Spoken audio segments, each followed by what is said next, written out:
আসসালামু আলাইকুম ওয়া রাহমাতুল্লাহি ওয়া বারাকাতুহু।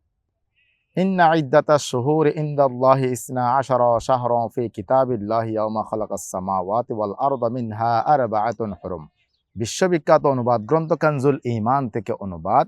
আল্লাহ পাক ইরশাদ করেন, আল্লাহ পাক মাসগুলো গণনা করার জন্য যেই ১২টি মাস দান করেছেন তার মধ্যে ৪টি মাসকে আল্লাহ পাক সম্মানিত করেছেন।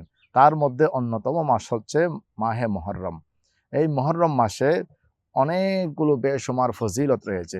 বিশেষ করে কোরআনুল কারীমের মধ্যে যেই ২৫ জন নবীর নাম ইরশাদ করা হয়েছে, সেই ২৫ জন নবীর বিভিন্ন দয়া ওনাদেরকে যে দিয়েছেন মুহররম মাসে, তার অনেকগুলো ফজিলত এই মুহররম মাসের এই ১০ দিনের মধ্যেই নিহিত রয়েছে।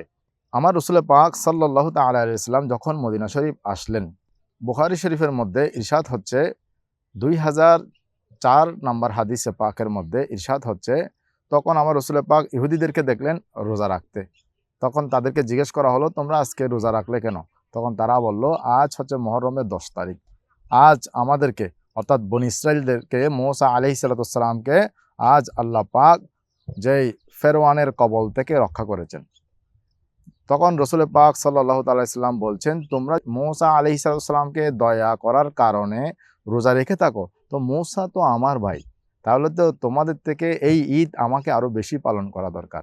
সেজন্য আমার রাসূল পাক নিজেও এবং উম্মতকেও পরামর্শ দিয়েছেন যে ইহুদিদের বিরোধিতা করে তারা যখন মুহররম মাসে একটি রোজা রাখে, আমরা একটি রাখবো না, আমরা ২টি রোজা রাখবো।